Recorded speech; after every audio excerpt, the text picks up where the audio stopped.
कुछ साल पहले दिल्ली में और असम में बीजेपी की सरकारें आईं और आज मेरी कॉलेज स्टूडेंट से बात हो रही थी और उन्होंने मुझसे 2-3 सवाल पूछे। उन्होंने मुझसे पूछा कि देश में आजकल रोजगार क्यों नहीं पैदा हो रहा है। आप किसी भी कोने में चले जाइए, किसी भी प्रदेश में चले जाइए और आपको पता लगेगा कि हिंदुस्तान अपने युवाओं के लिए रोजगार नहीं पैदा कर पा रहा है। ये सच्चाई है, ये असम की सच्चाई है, ये हिंदुस्तान की सच्चाई। प्रधानमंत्री ने बड़े बड़े भाषण दिए हैं, make in India, startup India, stand up India, अलग अलग नारे दिए हैं, मगर रोजगार हिंदुस्तान में आजकल नहीं है। बेरोजगारी बढ़ती जा रही है। स्टूडेंट्स ने मुझसे यह पूछा, मैंने उनको कहा देखिए, रोजगार देश में कौन पैदा करता है? देश के सबसे बड़े 2-3 उद्योगपति नहीं करते हैं। रोजगार स्मॉल और मीडियम बिजनेस वाले करते हैं। रोजगार टी गार्डन्स में पैदा होता है, दुकानदार करते हैं, ये लोग करते हैं। और अगर आप देखें तो पिछले 5-6 सालों में इन पर असम की सरकार और दिल्ली की सरकार ने आक्रमण किया है। आपको याद होगा 8 बजे रात को बिना किसी से पूछे देश के प्रधानमंत्री ने नोटबंदी की। याद है आपको? भूल गए? भूल गए? हिंदुस्तान का कोई नहीं भूल सकता, कोई भी गरीब व्यक्ति नहीं भूल सकता कि पूरे देश को प्रधानमंत्री ने 8 बजे रात बोला कि 500 रुपए का, 1000 रुपए का नोट मैं रद्द कर रहा हूं। सारे के सारे छोटे मिडिल साइज बिजनेस नष्ट हो गए, खत्म हो गए। उस एक कदम से नरेंद्र मोदी जी ने लाखों लोगों को बेरोजगार किया, देश को चोट मारी। आपसे झूठ बोला कि काले धन के खिलाफ लड़ाई है, स्टेज से झूठ बोला। क्या काला धन मिट गया? खत्म हो गया काला धन? नहीं।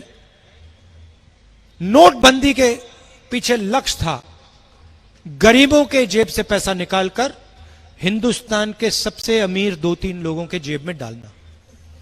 उसके बाद वहां नहीं रुके, उसके बाद जीएसटी, जिसको मैंने गब्बर सिंह टैक्स कहा।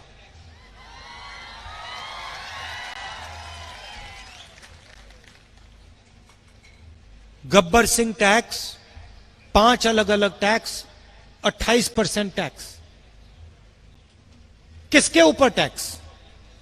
हिंदुस्तान की गरीब जनता पर, किसानों पर, मजदूरों पर, छोटे दुकानदारों पर, स्मॉल मीडियम बिजनेस वालों पर।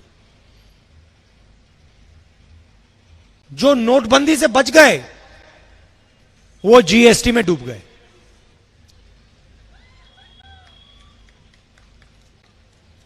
और आज हालत यह है कि देश युवाओं को रोजगार नहीं दे पा रहा है।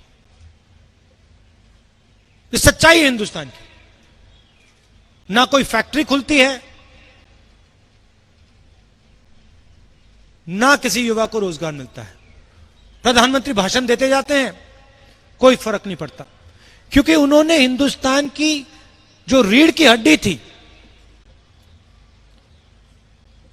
रोजगार देने वाली जो रीढ़ की हड्डी थी, उसको तोड़ दिया। किसके लिए तोड़ा? हिंदुस्तान के 4-5 सबसे बड़े उद्योगपतियों के लिए। अब नए कानून लाए हैं, कृषि के 3 कानून। पहला कानून कहता है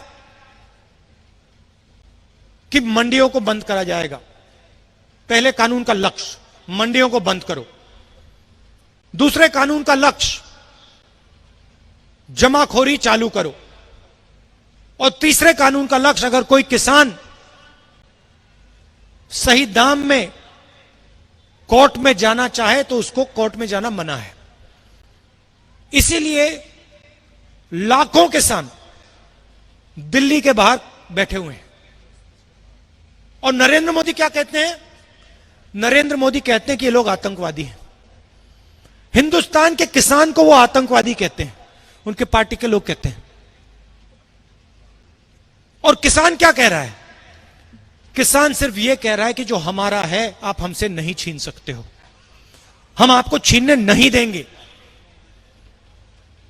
2-3 उद्योगपतियों को हिंदुस्तान की पूरी कृषि का जो बिजनेस है वो पकड़ाना चाहते हैं। यह हालत है देश की। यहां आए, असम आते हैं, आपसे वायदे कर जाते हैं। पिछले चुनाव में उन्होंने वायदा किया था कि टी गार्डन के वर्कर्स को वो उनका वेज बढ़ा के देंगे। आजकल आपको कितना पैसा मिलता है? कितना मिलता है पैसा? कितना? 167। सही। बीजेपी के लोगों ने आपसे क्या वायदा किया था? कितना?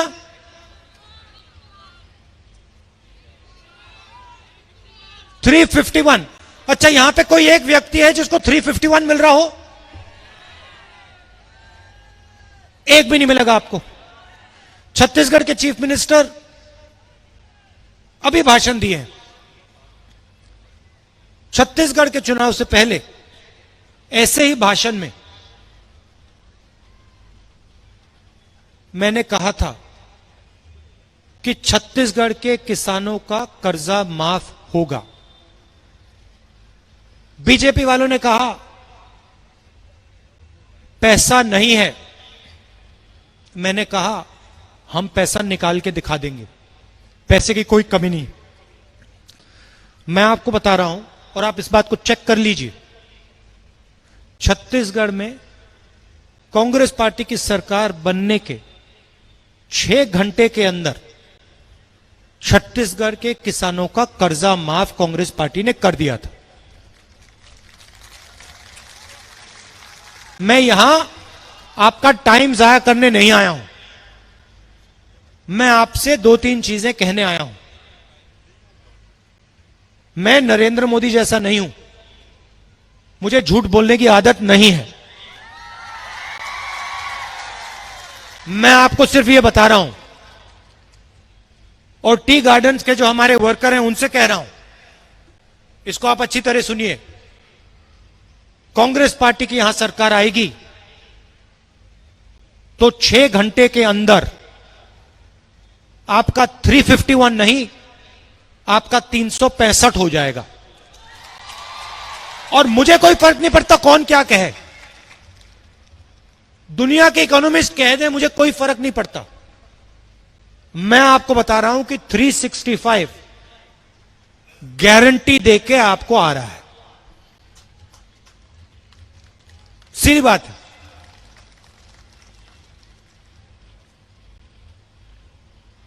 हमने मनरेगा किया, बीजेपी के लोगों ने कहा पैसा जाया हो रहा है। हमने भोजन का अधिकार दिया, बीजेपी के लोग कहते हैं पैसा जाया हो रहा है।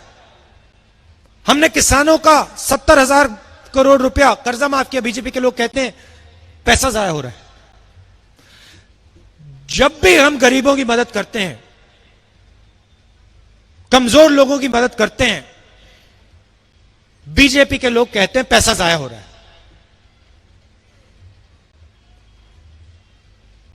और जब गुवाहाटी के एयरपोर्ट को वो अपने मित्र को बेच देते हैं, तो फिर वो कहते हैं पैसे का सही इस्तेमाल हो रहा है। मतलब उनके दिमाग में पैसा सिर्फ अमीरों के हाथ में होना चाहिए, पैसा गरीबों के हाथ में नहीं जाना चाहिए। इस चुनाव में आपने आपको 5 गारंटी दी हैं। पहली गारंटी मैंने आपको सुना दी, 351 नहीं 365, यह पहली गारंटी है। दूसरी गारंटी यह है, ये बीजेपी वाले कितना भी नाच गाना कर लें, सीएए यहां नहीं आएगा। इसको हमने पूरे देश में रोक रखा है। दूसरी गारंटी है कि ये यहां नहीं आएगा, चाहिए कुछ भी कर लें। तीसरी गारंटी 200 यूनिट बिजली के हर परिवार को फ्री में। चौथी गारंटी 2,000 रुपए महीने के हर हाउसवाइफ को गारंटी करके। और पांचवी और सबसे जरूरी गारंटी कि एक बार फिर असम में हम युवाओं को रोजगार देने का काम शुरू करेंगे। और मैं आपको समझा देता हूं कैसे। सबसे पहले बहुत सारे सरकार में सारी पोजीशंस वेकेंट पड़ी हुई हैं। हमारा पहला काम सरकार में इन पोजीशंस को भरने का होगा। दूसरा काम, हमारी यूपीए की सरकार थी तो हमने पूरे नॉर्थ ईस्ट को इंसेंटिव्स दिए थे, स्पेशल प्लान था। चाय की इंडस्ट्री के लिए स्पेशल इंसेंटिव्स थे, बाकी इंडस्ट्रीज के लिए, बिजनेसेस के लिए हम इंसेंटिव्स देते थे, टैक्स कम करवाते थे, मदद करते थे। क्यों? क्योंकि हम चाहते थे कि युवा नए बिजनेस चालू करे। नरेंद्र मोदी जी एंटरप्रेन्योरशिप की बात करते हैं। मुझे आप ये बताइए, कितने नए बिजनेस हिंदुस्तान में खोले, कितने युवाओं को उन्होंने रोजगार दिया? हम आपको यहां गारंटी करके कह रहे हैं कि 5 लाख युवाओं को हम रोजगार देके दिखा देंगे। यह आसान काम नहीं है, मगर हम यह काम आपके लिए करके दिखा देंगे। अंत में मैं आपसे कहना चाहता हूं कि यह मामूली चुनाव नहीं है। बीजेपी असम की हिस्ट्री पर, असमीज भाषा पर, असम के इतिहास पर आक्रमण कर रही है।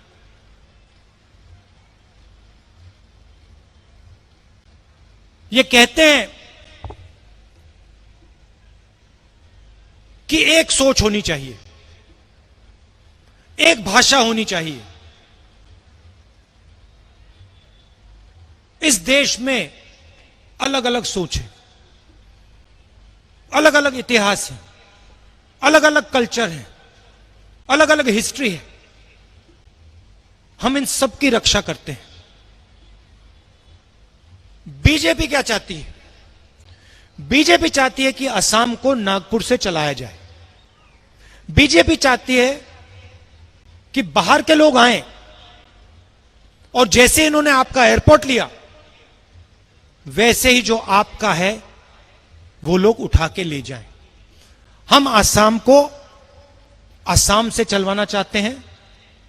हमारा जो चीफ मिनिस्टर होगा वो असम की जनता की बात सुनकर काम करेगा। उसका नागपुर से कुछ लेना देना नहीं होगा। यह फर्क है। तो यह चुनाव आपकी संस्कृति को बचाने का, आपकी हिस्ट्री को बचाने का, आपकी भाषा को बचाने का चुनाव है। यह इस चुनाव की सच्चाई है। और इसीलिए असम की जनता इस चुनाव में महाजोत को जिताकर ही दिखाएगी और बड़ी बहुमत से जीतेंगे। मैं आपको दिल से धन्यवाद करना चाहता हूं। शाम का समय है, आप दूर दूर से आए हैं, आपने मेरी बात इतने प्यार से सुनी, इसके लिए बहुत बहुत धन्यवाद। जय हिंद।